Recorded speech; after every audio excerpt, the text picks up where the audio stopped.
Hey beautiful people, today I'm going to be sharing with you how we completely gutted and renovated this small bathroom on a budget. So this video is going to be a little time-lapse style, not necessarily like a tutorial, more just kind of like a transformation. So we started by gutting this entire thing. I don't have clips of absolutely everything, but I'm going to try to walk you through every step. My camera lost a few clips at the beginning. Nothing in this bathroom was salvageable, so we completely redid this bathroom all by ourselves for under $1,500, which I think is pretty good. We didn't want to do it too expensive because it is a rental, but we wanted to make it nice. We started by texturing the walls in the bathroom because every single wall in this house was textured except for the bathrooms and like 2 walls in the kitchen. So we just decided to texture it to match and because it helps hide things in it as well. Along with that, as you can see here, I decided to sand the door frames. However, they just like started peeling really easy. The paint was so thick on there. So I had to go in and scrape some of it off, which I don't think I recommend. This honestly took so long. It did look good when it was done.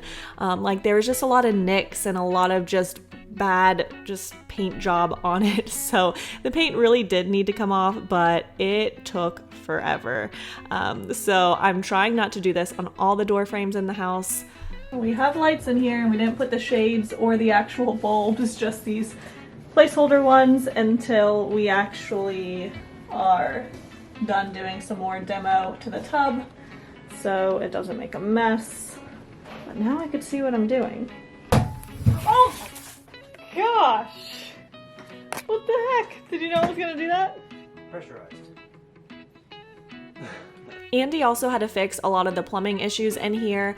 There were copper pipes, and so he put in PEX instead. The sink had some issues, the shower had some issues, so he had to fix all of that and kind of redo it and make it look nice.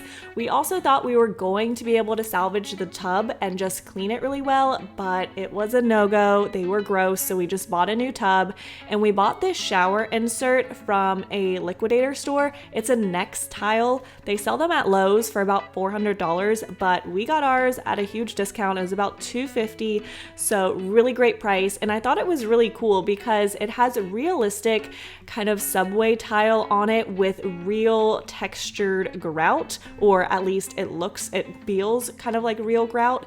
And then it has a built-in shelf, and you could actually add backsplash tile in there, which is really cool.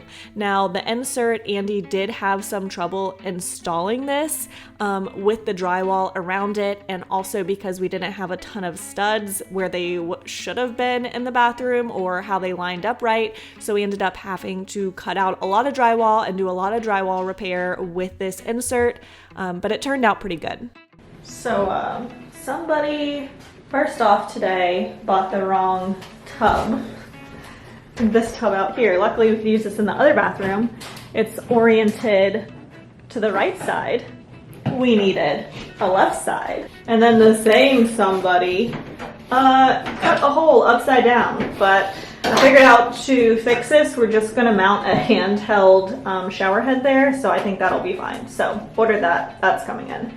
But I actually really like this shower insert that we got.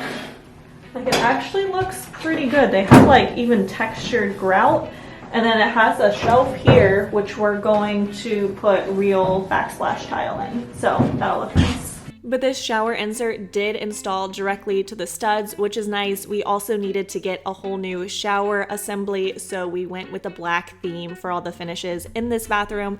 And then I went through and was just vacuuming and cleaning out the tub because my dad was here helping us. So him and I started on the backsplash in the shower.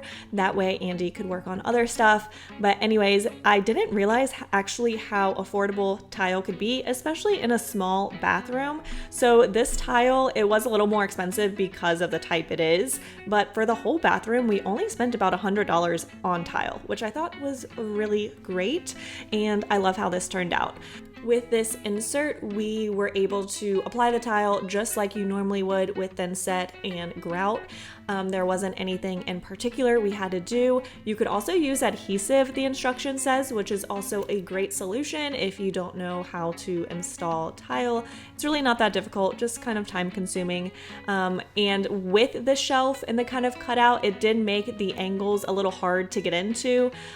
So I'm just cleaning it up as we go, keeping the thin set off the tile and keeping it from hardening in the gaps that we need to still put the little pieces in. And then this shelving cutout is only 5 square feet, so we got 6 square feet for a little extra. But overall, if you want to do like a really nice fancy tile in this, it's super affordable because it's really just a small little space. But I'm actually really happy how this turned out. This is only the second bath, not the master, so we went with this insert, and the master we're going to do tile in the entire shower.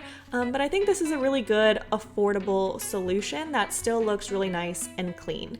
So we got that all set. I inserted the little pieces into the cutouts as my dad cut them, and then we let that set and came back to grout it. This was my first time grouting. I actually quite liked it. This was a really awkward angle, so we actually found like a little stick with some of the grout on it. Worked almost just as good as the sponge did. So we just went in. It was kind of hard to get into the little corners, but again, nothing too difficult. And I'm really happy with how it turned out. So once that's done, we just kind of went in, cleaned it up, all that good stuff. And then I had already painted the walls prior to everything being installed, just when it was gutted, but there was some patchwork we had to do with the drywall, like I mentioned. So here I am just applying some like knockdown texture on it, and then that has to rest for like a full day before I could go over it with paint. So I wanted to get that done while the grout was drying. It was mostly a waiting game, waiting for everything to set and dry in the bathroom. Otherwise, it could have been done a lot faster. Overall, I think this took us about a week. We had to wait for some things to arrive from Amazon and just like drying times and stuff like that. And we were working on other things at the same time. So then we set the tile floor, and then we had to wait for everything to dry. So I came back the next day and I started painting everything that needed touching up and cutting in around the shower for all the patches. I also decided to paint the ceiling because the white we're using is a very bright white and the ceiling was kind of dull and dingy, so it was a small area, so I just went ahead and painted the ceiling as well. I also didn't get any footage of it, but if you can notice to the left of me over the shower, we installed a light. There was no light in the shower, so we did add one. That way it wasn't too dark in there, just with one fixture.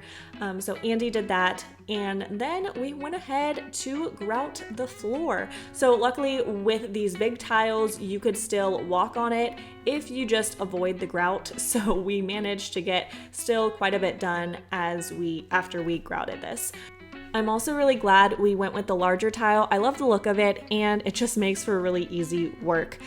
Side note, I apologize for these weird angles. This bathroom is really tiny and just kind of hard to get good angles in. As you can see, our little handheld shower sprayer arrived from Amazon, and we went ahead and placed it over that accidental hole. It was a little high, but I think it's a good solution. And then again, being careful not to step on the grout, my dad went ahead and measured and cut the baseboards. I had painted them previously, and then it just was quick and easy to install them. The baseboards were really small and really like banged up in the whole house, so we had removed all of them in the entire house. And then I am just cleaning up all the tile once that is done and just getting it all nice and pretty and ready. Something I didn't get on camera is Andy went in and caulked around the shower, around all the inserts, all that fun stuff. I caulked around the baseboards and the floor, and then we brought in the vanity. This is like my favorite piece, I think. This is just like a really pretty accent piece. I got this off of Amazon. It came with the sink, but the faucet wasn't included, so you could customize it. Again, we went with the black theme in here. but I really like how it looked and how it assembled, and it fit really nicely in the space because we needed a small vanity. And then we also needed a new toilet. The one that was in there was super old and really, really low to the ground. Luckily, toilets are very inexpensive just for a basic one, so replaced that as well. And we did have to get some special grout caulk to do on the tub, between the tub and the tile, so it looks really nice and matches the grout perfectly. Just a few little things that we didn't film. And then we just added all the accessories. Literally all the accessories are from Amazon. I will link them all down below. I got these little black shelves since there's not a ton of sink space to store your things. I thought this was like a good spot for like toiletry bags and stuff like that. Again, this is like the second bathroom, so not as big and not as much space. I just got this round mirror as well, along with a black toilet paper holder, a black shower rod. Definitely made sure to go with a curved shower rod. That way it gives a little more space. It makes the shower feel a little more open. And again, all from Amazon, super easy to install.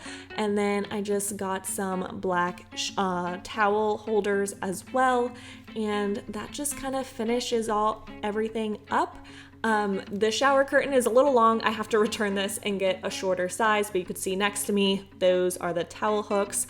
I also sanded and repainted the doors. I was able to peel the paint off completely because it was very much like the door trim. So I refinished the doors, got new handles on it and hinges, so looks really cute. So this is the final look. I am really excited and happy with how this turned out. I think it is a complete transformation. Here you could kind of see the handles and the hinges we used. But anyways, thank you guys so much for watching. I hope you enjoyed this little time lapse. Sorry, very weird angles in here and lighting. But I'll link everything for you in the description box below. And thank you again for watching, and I'll talk to you real soon. Bye.